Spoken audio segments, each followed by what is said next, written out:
ಎಲ್ಲರಿಗೂ ನಮಸ್ಕಾರ. Welcome to Siddeshree G K channel. So ಇವತ್ತು ನಾವು 8ನೇ ತರಗತಿಯ ಸಮಾಜ ವಿಜ್ಞಾನದಲ್ಲಿ ಅಧ್ಯಾಯ 6 ಆಗಿರ್ತಕ್ಕಂಥ ಜೈನ ಮತ್ತು ಬೌದ್ಧ ಧರ್ಮದ ಬಗ್ಗೆ ನೋಡೋಣ. ಸೊ ಈ ಜೈನ ಮತ್ತು ಬೌದ್ಧ ಧರ್ಮ ನೋಡಿ, ಈ ಜೈನ ಮತ್ತು ಬೌದ್ಧ ಧರ್ಮಗಳು, ಸೊ ಅದರಲ್ಲಿ ಜೈನ ಮತ ಫಸ್ಟು. ಸೊ ಇವಾಗ ಅತ್ಯಂತ ಪುರಾತನ ಮತಗಳಲ್ಲಿ ಜೈನ ಮತವು ಒಂದು ಎಂಬುದಾಗಿ ನಾವು ನೋಡ್ತೇವೆ.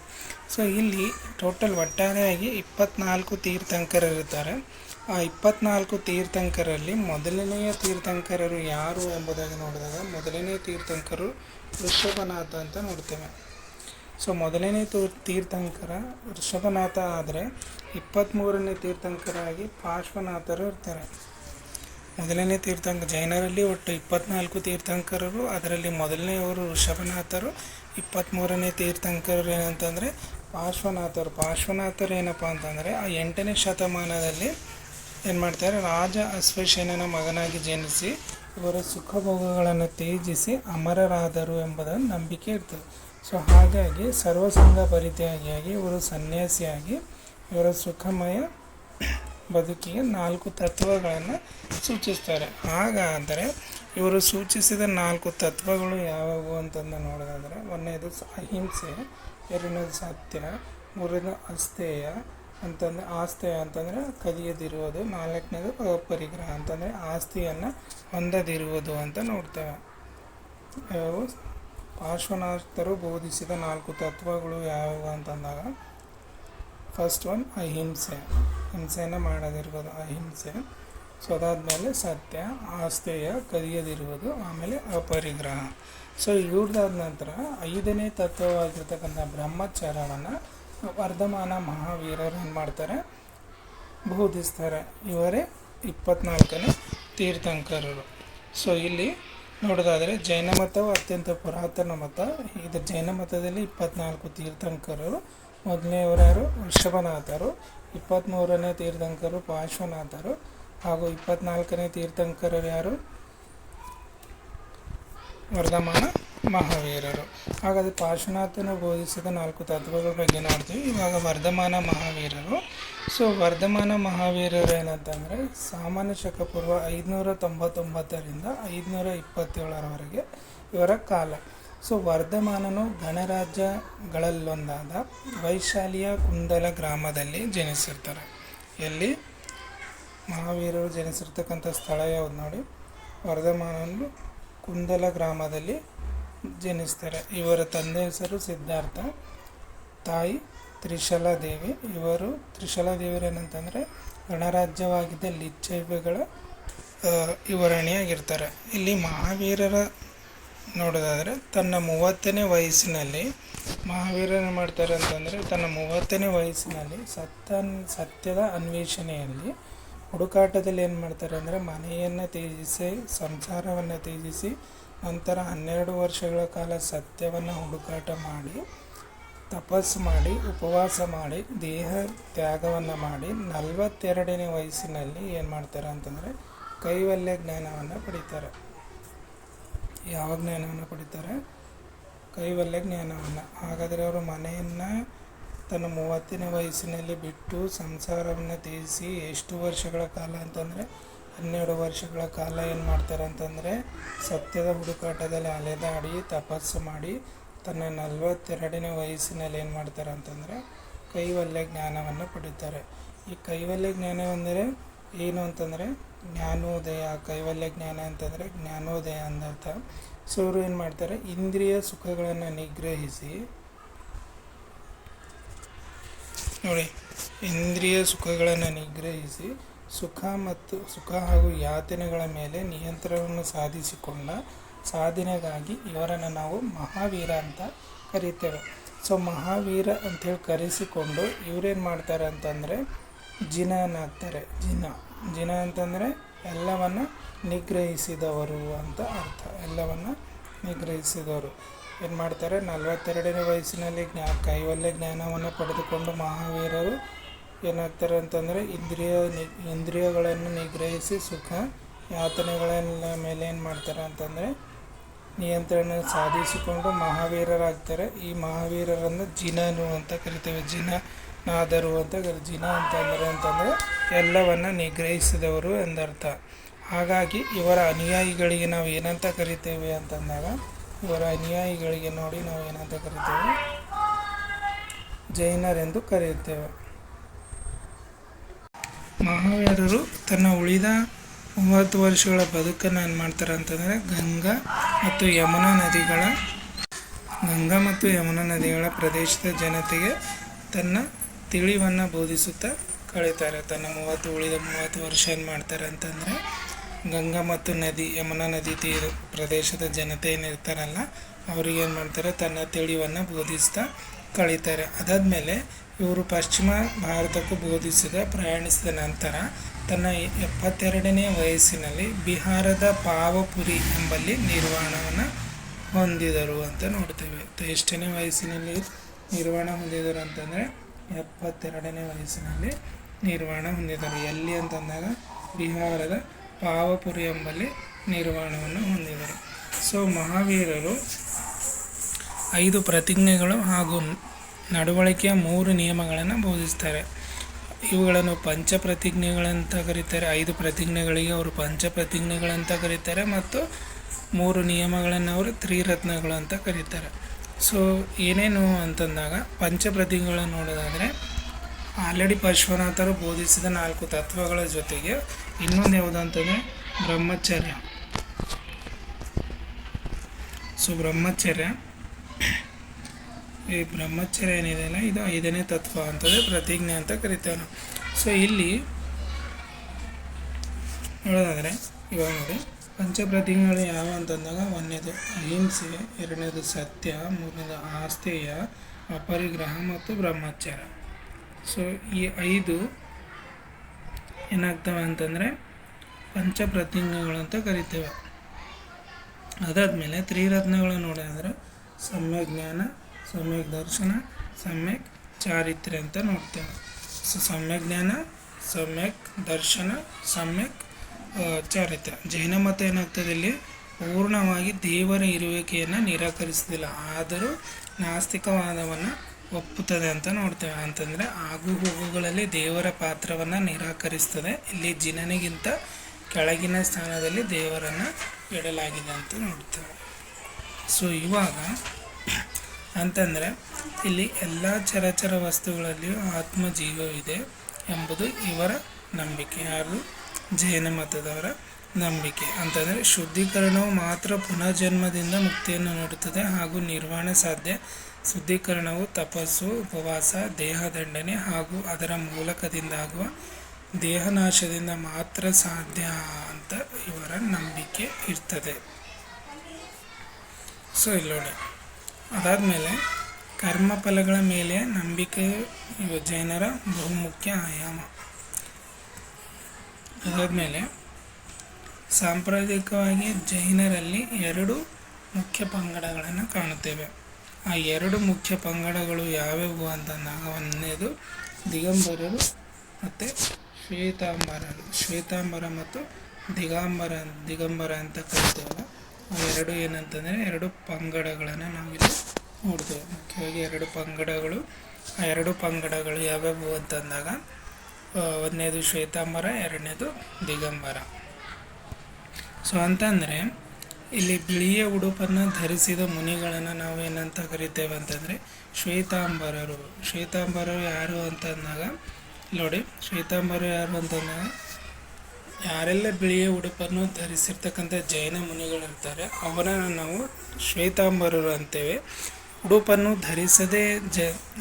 ಯಾರೆಲ್ಲ ಧರಿಸದೇ ಇರ್ತಾರಲ್ಲ ಅಂಥ ಜೈನ ಮುನಿಗಳನ್ನು ನಾವೇನಂತ ಕರಿತೇವೆ, ದಿಗಂಬರ ಪಂಥಕ್ಕೆ ಸೇರಿದವರು ಅಂತ ಪರಿಗಣಿಸಲಾಗ್ತದೆ. ಸೊ ಜೈನ ಸಮಾವೇಶ ಏನಾಗ್ತದೆ ಅಂದರೆ ಮಹಾವೀರರ ವಿಚಾರಗಳನ್ನು 12 ಗ್ರಂಥಗಳಲ್ಲಿ ಸಂಗ್ರಹ ಮಾಡಲಾಗ್ತದೆ. ಎಷ್ಟು ಗ್ರಂಥಗಳಲ್ಲಿ ನೋಡಿ ಜೈನ ಸಮಾವೇಶದ ನಂತರ ಮಹಾವೀರನ ವಿಚಾರಗಳನ್ನು 12 ಗ್ರಂಥಗಳಲ್ಲಿ ಸಂಗ್ರಹಿಸಲಾಯಿತು. ಇವುಗಳನ್ನು ಜೈನರ 12 ಅಂಗಗಳು ಅಂತ ಕರಿತೇವೆ. ಜೈನರ 12 ಅಂಗಗಳು ಅಂತ ಕರಿತೇವೆ. ಇವುಗಳು ಯಾವ ಭಾಷೆಯಲ್ಲಿವೆ ಅಂತಂದಾಗ ಪ್ರಾಕೃತ ಭಾಷೆಯಲ್ಲಿ ಇವೆ ಅಂತ ನೋಡ್ತೇವೆ. ಸೊ ಇವಾಗ ಒಂದೊಂದಾಗಿ ನೋಡೋದು ಬರೋದಾದರೆ ನಾವು ನೋಡಿ ಇವಾಗ ಏನು ಮಾಡ್ತಾರೆ ಅಂತಂದರೆ ವರ್ಧಮಾನನು ಏನು ಮಾಡ್ತಾರೆ, ಎಲ್ಲಿ ಜನಿಸಿರ್ತಾರೆ ನೋಡಿ, ವೈಶಾಲಿಯ ಕುಂದಲ ಗ್ರಾಮದಲ್ಲಿ ಜನಿಸಿರ್ತಾರೆ. ಇವರ ತಂದೆ ಹೆಸರು ಸಿದ್ಧಾರ್ಥ. ಇವರು ಯಾವ ಬುಡಕಟ್ಟಿನ ರಾಜ್ಯ ಅಂತಂದಾಗ ಜ್ಞಾತ್ರಿಕ ಬುಡಕಟ್ಟಿನ ರಾಜ. ತಾಯಿ ಹೆಸರು ಏನಂತಂದರೆ ತ್ರಿಶಾಲಾದೇವಿ. ಇವರು ಲಿಚ್ಛವಿಗಳ ಯುವರಾಣಿಯಾಗಿರ್ತಾರೆ ಆವಾಗ. ಸೊ ನಂತರ ಏನಂತಂದರೆ ಮಹಾವೀರರು ತನ್ನ 30ನೇ ವಯಸ್ಸಿನಲ್ಲಿ ಸತ್ಯಾನ್ವೇಷಣೆ ಹುಡುಕಾಟದಲ್ಲಿ ಮನೆಯನ್ನು ಸಂಸಾರವನ್ನು ತೊರೆದು ಎಷ್ಟು ವರ್ಷಗಳ ಕಾಲ, 12 ವರ್ಷಗಳ ಕಾಲ ಸತ್ಯದ ಹುಡುಕಾಟದಲ್ಲಿ ಅಲೆದಾಡಿ ತಪಸ್ಸು ಮಾಡಿ ನಂತರ ಏನು ಮಾಡ್ತಾರೆ ಅಂದರೆ ಉಪವಾಸ ಮತ್ತು ದೇಹದಂಡನೆಗಳ ಮೂಲಕ ಏನು ಮಾಡ್ತಾರೆ ಅಂತಂದರೆ ತನ್ನ 42ನೇ ವಯಸ್ಸಿನಲ್ಲಿ ಕೈವಲ್ಯ ಜ್ಞಾನವನ್ನು ಪಡಿತಾರೆ. ಕೈವಲ್ಯ ಅಂತಂದರೆ ಏನಲ್ಲ, ಕೈವಲ್ಯ ಅಂತಂದರೆ ಜ್ಞಾನೋದಯ ಎಂದರ್ಥ. ಅಂತಂದರೆ ಇಂದ್ರಿಯ ಸುಖಗಳನ್ನು ನಿಗ್ರಹಿಸಿ ಯಾತನೆಗಳ ಮೇಲೆ ನಿಯಂತ್ರಣವನ್ನು ಸಾಧಿಸಿಕೊಂಡದ್ದಕ್ಕೆ ಈ ಸಾಧನೆಗೆ ನಾವೇನಂತ ಕರಿತೇವೆ, ಮಹಾವೀರ ಅಂತ ಕರಿತೇವೆ. ಈ ಮಹಾವೀರರನ್ನು ಏನು ಮಾಡ್ತಾರೆ, ಮಹಾವೀರ ಎಂದು ಕರೆಸಿಕೊಂಡು ಇವರೇನಾಗ್ತಾರೆ, ಜಿನನಾಗ್ತಾರೆ. ಜಿನ ಅಂತಂದರೆ ಎಲ್ಲವನ್ನು ನಿಗ್ರಹಿಸಿದವರು ಎಂದರ್ಥ. ಹಾಗಾಗಿ ಏನಂತಂದರೆ ಇವರ ಅನುಯಾಯಿಗಳನ್ನು ಏನಂತ ಕರೀತಾರೆ ಅಂತಂದರೆ ಜೈನರು ಅಂತ ಕರೀತಾರೆ ಮುಖ್ಯವಾಗಿ. ಆಮೇಲೆ ಉಳಿದ 30 ವರ್ಷ ಏನು ಮಾಡ್ತಾರೆ ಅಂದರೆ ಗಂಗಾ ಮತ್ತು ಯಮುನಾ ನದಿಗಳ ತೀರಗಳಲ್ಲಿ ತನ್ನ ಪ್ರದೇಶ ಅಂತಂದರೆ ತಮ್ಮ ಬೋಧನೆಗಳನ್ನು ತಿಳಿಸುತ್ತಾ ಹೋಗ್ತಾರೆ. ಅದಾದಮೇಲೆ 72ನೇ ವಯಸ್ಸಿನಲ್ಲಿ ಇವರು ಬಿಹಾರದ ಪಾವಪುರಿ ಎಂಬಲ್ಲಿ ನಿರ್ಮಾಣವನ್ನು ಹೊಂದ್ತಾರೆ. ಅದಾದಮೇಲೆ 5 ಪ್ರತಿಜ್ಞೆಗಳು, 3 ನಂಬಿಕೆಗಳ ನಿಯಮಗಳನ್ನು ನೀಡ್ತಾರೆ. 5 ಪ್ರತಿಜ್ಞೆಗಳು ಅಂತಂದರೆ ಈಗಾಗಲೇ ಪಾರ್ಶ್ವನಾಥರು ಹೇಳಿರ್ತಕ್ಕಂಥ 4 ಬೋಧನೆ ತತ್ವಗಳಲ್ಲಿ ಅಹಿಂಸೆ, ಸತ್ಯ, ಅಸ್ಥೇಯ, ಅಪರಿಗ್ರಹದ ಜೊತೆಗೆ ಬ್ರಹ್ಮಚರ್ಯಗಳು ಕೂಡ ಇವರು ಹೇಳ್ತಾರೆ. ಇದೊಂದಾಗಿ 5 ಪಂಚ ಪ್ರತಿಜ್ಞೆಗಳಾಗ್ತವೆ. ಅದಾದಮೇಲೆ ತ್ರಿರತ್ನಗಳು ಅಂತಂದರೆ ಸಮ್ಯಕ್ ಜ್ಞಾನ, ಸಮ್ಯಕ್ ದರ್ಶನ, ಸಮ್ಯಕ್ ಚಾರಿತ್ರ್ಯ. ಅದಾದಮೇಲೆ ದೇಹದಂಡನೆ ಹಾಗೂ ಉಪವಾಸದಿಂದ ಏನು ಮಾಡ್ಬೇಕಂತಂದರೆ ಮುಕ್ತಿಯನ್ನು ಅಂತಂದರೆ ಶುದ್ಧೀಕರಣದಿಂದ ಮುಕ್ತಿಯನ್ನು ಹೊಂದಲು ಸಾಧ್ಯ ಅಂತ ಇವರು ಹೇಳ್ತಾರೆ.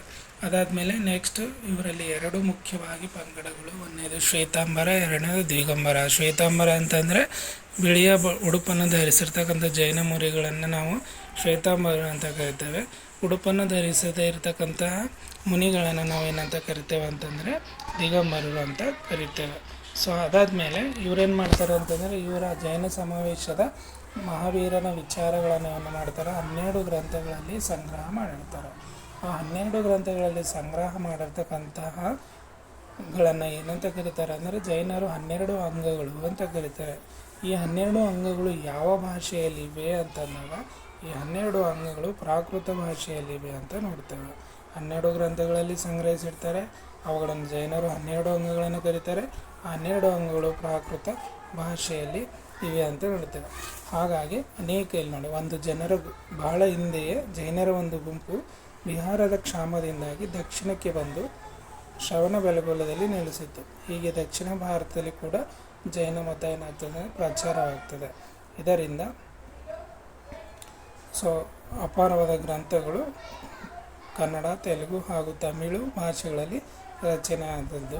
ಕನ್ನಡದ ಸುಪ್ರಸಿದ್ಧ ಕವಿಗಳಾದ ಪಂಪ, ರನ್ನ, ಪೊನ್ನ ಇವರು ಏನಾಗಿರ್ತಾರೆ ಅಂದರೆ ಜೈನ ಕವಿಗಳು ಆಗಿರ್ತಾರೆ. ಇಂಪಾರ್ಟೆಂಟ್ ಇದು.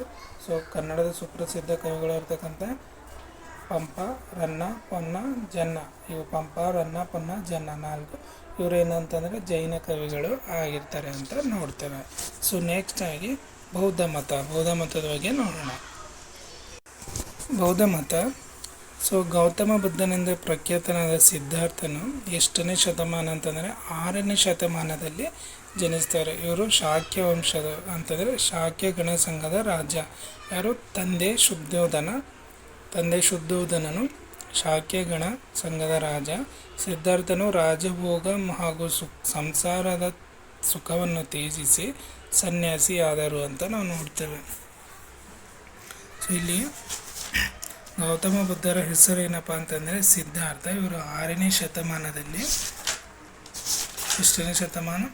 6ನೇ ಶತಮಾನದಲ್ಲಿ ಜನಿಸಿರ್ತಾರೆ. ಇವರು ತಂದೆ ಶುದ್ಧೋಧನ, ತಾಯಿ ಮಾಯಾದೇವಿ, ಚಿಕ್ಕಮ್ಮ ಮಹಾಪ್ರಜಾಪತಿ ಗೌತಮಿ ಹಾಗೂ ಪತ್ನಿ ಯಶೋಧರೆ, ಮಗ ರಾಹುಲ್ ಎಂಬುದಾಗಿ ನಾವು ನೋಡ್ತೇವೆ. ಇಲ್ಲಿಲ್ಲ ಎಂಟನೇ ತರಗತಿಯ 6ನೇ ಚಾಪ್ಟರಲ್ಲಿದೆ. ಸೊ ಇಲ್ಲಿ ಏನಂತಂದರೆ ಏನು ಮಾಡ್ತಾರೆ ಅಂತಂದರೆ, ಗೌತಮ ಬುದ್ಧರು ತನ್ನ 6ನೇ ಶತಮಾನದಲ್ಲಿ ಅಂತಂದರೆ ಸಾಮಾನ್ಯ ಶಕ ಪೂರ್ವ 563ರಿಂದ 483ರವರೆಗೆ ಇವರ ಕಾಲ ಇರ್ತದೆ. ಸೊ ಬೌದ್ಧ ಧರ್ಮದ ಸ್ಥಾಪಕರು ಇವರ ತಂದೆ ಹೆಸರು ನೆನಪಿಟ್ಕೊಳ್ಳಿ, ಶುದ್ಧೋಧನ, ತಾಯಿ ಮಾಯಾದೇವಿ, ಚಿಕ್ಕಮ್ಮ ಮಹಾ ಪ್ರಜಾಪತಿ ಗೌತಮಿ, ಪತ್ನಿ ಯಶೋಧರೆ ಹಾಗೂ ಮಗ ರಾಹುಲ್ ಅಂತ ಕರಿತೇವೆ. ಸೊ ಅದಾದಮೇಲೆ ಇವರೇನು ಮಾಡ್ತಾರೆ ಅಂತಂದರೆ, ತಮ್ಮ ಎಲ್ಲ ಸುಖಭೋಗಗಳನ್ನು ತ್ಯಾಗ ಮಾಡಿ ಏನು ಮಾಡ್ತಾರೆ ಅಂದರೆ, ಸತ್ಯದ ಹುಡುಕಾಟದಲ್ಲಿ ನಿರತರಾಗಿ ಜ್ಞಾನೋದಯವನ್ನು ಪಡೆದೇನಾಗ್ತಾರೆ ಅಂತಂದರೆ ಬುದ್ಧನಾದನು ಅಂತ ನಾವು ನೋಡ್ತೇವೆ. ಸೊ ಜ್ಞಾನೋದಯದ ನಂತರ ಇವರು ಏನು ಮಾಡ್ತಾರೆ, ಮೊದಲಿಗೆ ತೆರಳಿದ್ದು ವಾರಣಾಸಿಯ ಕಾಶಿಯ ಸಮೀಪದ ಸಾರನಾಥಕ್ಕೆ. ಇಲ್ಲಿಯ ಜಿಂಕೆವನ ಈತನು ತನ್ನ ಮೊಟ್ಟ ಮೊದಲನ ಬೋಧನೆ ಮಾಡ್ತಾರೆ. ಏನು ಮಾಡ್ತಾರೆ, ಇವರು ಜ್ಞಾನೋದಯವನ್ನು ಪಡೆದುಕೊಂಡು ಏನು ಮಾಡ್ತಾರೆ ಅಂತಂದರೆ, ಮೊದಲನೇದಾಗಿ ಎಲ್ಲಿಗೆ ಹೋಗ್ತಾರೆ, ವಾರಣಾಸಿಯ ಕಾಶಿ ಸಮೀಪದ ಸಾರನಾಥಕ್ಕೆ ಹೋಗಿ ನೋಡಿ ಇಲ್ಲಿಂದ ನೋಡಿ ಪ್ರಚಲಿತ ಬದುಕಿನ ದಾರಿಗಳ ನಿರಾರ್ಥಕದ ಕಂಡು ಸತ್ಯದ ಹುಡುಕಾಟದಲ್ಲಿ ನಿರತನಾಗಿ ಜ್ಞಾನೋದಯವನ್ನು ಪಡೆದು ಬುದ್ಧನಾಗಿ, ನಂತರ ಈತನು ಮೊದಲಿಗೆ ತೆರಳಿದ್ದು ವಾರಣಾಸಿಯ ಕಾಶಿಯ ಸಮೀಪದ ಸಾರನಾಥಕ್ಕೆ. ಸೊ ಈ ಜಿಂಕೆ ಅಂತಂದರೆ ಅಲ್ಲಿರ್ತಕ್ಕಂಥ ಜಿಂಕೆ ವನದಲ್ಲಿ, ಇಲ್ಲಿನ ಸಾರನಾಥದ ಜಿಂಕೆ ವನದಲ್ಲಿ ಅವರ ಮೊಟ್ಟ ಮೊದಲ ಬೋಧನೆಯನ್ನು ಮಾಡ್ತಾರೆ. ಈ ಮೊಟ್ಟ ಮೊದಲ ಬೋಧನೆಗೆ ನಾವು ಏನಂತ ಕರಿತೇವೆ, ಧರ್ಮಚಕ್ರ ಪ್ರವರ್ತನ ಅಂತ ಕರಿತೇವೆ. ಧರ್ಮಚಕ್ರ ಪ್ರವರ್ತನ ಎಂದು ಕರೆಯಲ್ಪಟ್ಟಿದೆ. ಇಲ್ಲಿ ಬುದ್ಧನೇನು ಮಾಡ್ತಾನೆ, ಆರ್ಯ ಸತ್ಯ ಹಾಗೂ ಅಷ್ಟಾಂಗಿಕ ಮಾರ್ಗವನ್ನು ಬೋಧನೆಯನ್ನು ಮಾಡ್ತಾರೆ. ಸೊ ಇದು ನೆನಪಿವಾಗ ಅಂತಂದರೆ, ಬುದ್ಧನು ಮೊದಲನೆಯ ಬೋಧನೆ ಮಾಡಿದ್ದು ಎಲ್ಲಿ ಅಂತಂದಾಗ, ತನ್ನ ಮೊಟ್ಟ ಮೊದಲನ ಬೋಧನೆ ಮಾಡಿದ್ದು ಅಂತಂದರೆ ವಾರಣಾಸಿಯ ಅಂತಂದರೆ ಕಾಶಿಯ ಸಮೀಪದ ಸಾರನಾಥಕ್ಕೆ. ಸಾರನಾಥದಲ್ಲಿ ಎಲ್ಲಿ ಅಂತಂದರೆ ಜಿಂಕೆ ವನದಲ್ಲಿ ಮೊಟ್ಟ ಮೊದಲನ ಬೋಧನೆಯನ್ನು ಮಾಡ್ತಾರೆ. ಈ ಮೊಟ್ಟ ಮೊದಲ ಬೋಧನೆಯನ್ನು ನಾವು ಧರ್ಮಚಕ್ರ ಪ್ರವರ್ತನ ಅಂತ ಕರೆಯಲ್ಪಟ್ಟಿದೆ ಎಂಬುದಾಗಿ ನಾವು ಹೇಳಬೇಕು. ಅಲ್ಲಿ ಏನು ಬೋಧನೆ ಮಾಡ್ತಾರೆ, ಆರ್ಯ ಸತ್ಯ ಹಾಗೂ ಅಷ್ಟಾಂಗಿಕ ಮಾರ್ಗವನ್ನು ಬೋಧನೆಯನ್ನು ಮಾಡ್ತಾರೆ. ನೋಡಿ, ಲೋಕವೆಲ್ಲ ದುಃಖ ಹಾಗೂ ನೋವಿನಿಂದ ಆವರಿಸಿದೆ. ದುಃಖದ ಮೂಲವನ್ನು, ಅದರ ಕಾರಣವನ್ನು ಆರ್ಯ ಸತ್ಯವು ವಿವರಿಸುತ್ತೆ. ಅಂದರೆ ದುಃಖವು ಏನಾಗಿದೆ ಅಂತಂದರೆ ಲೋಕ ಏನಾಗಿದೆ ಅಂತಂದರೆ ದುಃಖದಿಂದ ಕೂಡಿದೆ, ನೋವಿನಿಂದ ಕೂಡಿದೆ. ಹಾಗಾಗಿ ಅದರ ಕಾರಣವನ್ನು ನಾವು ಆರ್ಯ ಸತ್ಯವು ವಿವರಿಸುತ್ತದೆ. ಆಸೆಯೇ ದುಃಖಕ್ಕೆ ಮೂಲ ಕಾರಣ ಅಂತ ಏನು ಮಾಡ್ತಾರೆ ಅಂತ ಸತ್ಯವನ್ನು ಬುದ್ಧನು ಕಂಡುಕೊಂಡು, ಅತಿಯಾದ ಆಸೆಯು ವಿಮುಕ್ತಿಯಿಂದ ಮಾತ್ರ ನೆಮ್ಮದಿಯ ಬದುಕು ಸಾಧ್ಯ. ಹಾಗಾಗಿ ಆಸೆಯ ವಿಮುಕ್ತಿಗಾಗಿ ನಾವೇನು ಮಾಡಬೇಕಂತಂದರೆ ಅಷ್ಟಾಂಗಿಕ ಮಾರ್ಗವನ್ನು ಬುದ್ಧರು ಬೋಧಿಸ್ತಾರೆ. ಇದನ್ನು ಮಧ್ಯಮ ಪಥವೆಂದು ಕರೆಯುತ್ತಾರೆ. ಸೊ ಅಷ್ಟಾಂಗ ಮಾರ್ಗಗಳು ನೋಡೋದಾದರೆ, ಅಷ್ಟಾಂಗ ಮಾರ್ಗಗಳು ಯಾವೆಲ್ಲ? ಸೊ ಅಷ್ಟಾಂಗ ಮಾರ್ಗ ಒಳ್ಳೆಯ ನಡತೆ, ಮಾತು, ನೋಟ, ಬದುಕು, ಪ್ರಯತ್ನ, ನೆನಪು, ನಿರ್ಧಾರ. ಇವುಗಳೆಲ್ಲವೂ ಏನಂತಂದರೆ ನಿರ್ಧಾರ ಮತ್ತು ಚಿಂತನೆ. 8ನೇದು ಚಿಂತನೆ. ಈ 8 ಅಷ್ಟಾಂಗ ಮಾರ್ಗಗಳನ್ನು ಬೋಧನೆಯನ್ನು ಮಾಡ್ತಾರೆ.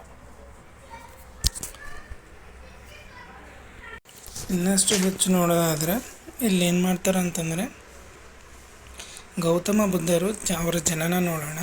ಸೊ ಗೌತಮ ಬುದ್ಧರು ಸಾಮಾನ್ಯ ಶಕ ಪೂರ್ವ 563ರಲ್ಲಿ ನೇಪಾಳದ ಲುಂಬಿನಿ ವನದಲ್ಲಿ ತಂದೆ ಶುದ್ಧೋಧನ, ತಾಯಿ ಮಹಾದೇವಿ, ಚಿಕ್ಕಮ್ಮ ಮಹಾ ಪ್ರಜಾಪತಿ ಗೌತಮಿ, ಪತ್ನಿ ಯಶೋಧರ, ಮಗ ರಾಹುಲ್ ಅಂತ ನೋಡ್ತೇವೆ. ಇವರೇನು ಮಾಡ್ತಾರೆ ಅಂತಂದರೆ, ಗಯಾದ ಅರಳಿ ವೃಕ್ಷದ ಕೆಳಗೆ 47 ದಿನಗಳ ತಪಸ್ಸಿನ ನಂತರ ತನ್ನ 35ನೇ ವಯಸ್ಸಿನಲ್ಲಿ ಜ್ಞಾನೋದಯವನ್ನು ಪಡಿತಾರೆ. ಗೌತಮ ಬುದ್ಧರ ಬಗ್ಗೆ ನೋಡೋದಾದರೆ ಏನಂತಂದರೆ, ಇವರು ಜನಿಸಿದ್ದು ಸಾಮಾನ್ಯ ಶಕ ಪೂರ್ವ 563ರಲ್ಲಿ. ಎಲ್ಲಿ ಅಂತಂದರೆ ನೇಪಾಳದ ಲುಂಬಿನಿ ವನ. ತಂದೆ ಹೆಸರೇನು ಶುದ್ಧೋಧನ, ತಾಯಿ ಹೆಸರು ಮಾಯಾದೇವಿ. ಆ, ಚಿಕ್ಕಮ್ಮ ಯಾರು ಅಂತಂದರೆ ಮಹಾಪ್ರಜಾಪತಿ ಗೌತಮಿ, ತನ್ನ ಹೆಂಡತಿ ಹೆಸರು ಏನಂತಂದರೆ ಯಶೋಧರೆ, ಮಗನ ಹೆಸರು ರಾಹುಲ್ ಎಂಬುದಾಗಿ ನೋಡ್ತೇವೆ. ಅದಾದ ನಂತರ ಇವರು ಎಲ್ಲಿ ಜ್ಞಾನವನ್ನು ಪಡೆದರು ಅಂತಂದರೆ ಗಯಾದ ಅರಳಿ ವೃಕ್ಷದ ಕೆಳಗೆ 47 ದಿನಗಳ ತಪಸ್ಸಿನ ನಂತರ ಏನು ಮಾಡ್ತಾರೆ ಅಂತಂದರೆ ತನ್ನ 35ನೇ ವಯಸ್ಸಿನಲ್ಲಿ ಜ್ಞಾನೋದಯವನ್ನು ಪಡಿತಾರೆ. ಪಡೆದಾದ ನಂತರ ಇವರೇನು ಮಾಡ್ತಾರೆ ಅಂತಂದರೆ ಅಲ್ಲಿಂದ ವಾರಣಾಸಿಯ ಕಾಶಿ ಸಮೀಪದ ಸಾರನಾಥಕ್ಕೆ ಹೋಗಿ ಅಲ್ಲಿ ಇರ್ತಕ್ಕಂಥ ಜಿಂಕೆ ವನದಲ್ಲಿ ತಮ್ಮ ಮೊಟ್ಟ ಮೊದಲ ಬೋಧನೆಯನ್ನು ಮಾಡ್ತಾರೆ. ಆ ಮೊಟ್ಟ ಮೊದಲನ ಬೋಧನೆಯನ್ನು ನಾವು ಇಲ್ಲಿ ಏನಂತ ಕರಿತೇವೆ ಅಂದರೆ ಧರ್ಮಚಕ್ರ ಪ್ರವರ್ತನ ಅಂತ ಕರಿತೇವೆ. ಅದಾದಮೇಲೆ ಬುದ್ಧರು ಏನು ಮಾಡ್ತಾರೆ ಅಂದರೆ ಆರ್ಯ ಸತ್ಯ ಹಾಗೂ ಅಷ್ಟಾಂಗಿಕ ಮಾರ್ಗವನ್ನು ಬೋಧನೆಯನ್ನು ಮಾಡ್ತಾರೆ. ಸೊ ಆರ್ಯ ಸತ್ಯಗಳು ಅಂತಂದಾಗ ಇಲ್ಲಿ ನಾವೇನು ಮಾಡ್ತೇವೆ ಅಂತಂದರೆ 4 ಆರ್ಯ ಸತ್ಯಗಳು ಯಾವ್ಯಾವು ಅಂತಂದಾಗ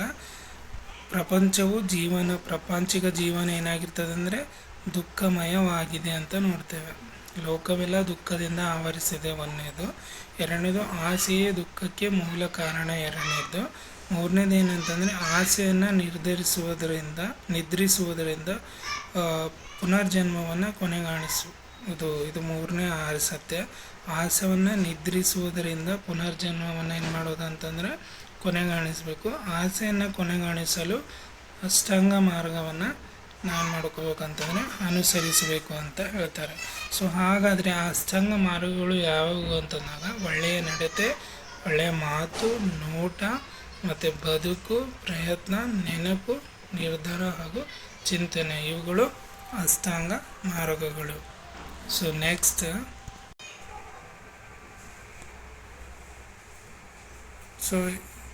ಈ ಕ್ಲಾಸ್ ಇಷ್ಟ ಆಗಿದ್ದಲ್ಲಿ ದಯವಿಟ್ಟು ಸಬ್ಸ್ಕ್ರೈಬ್ ಮಾಡಿ ಹಾಗೂ ಸಪೋರ್ಟ್ ಮಾಡಿ. Thank you.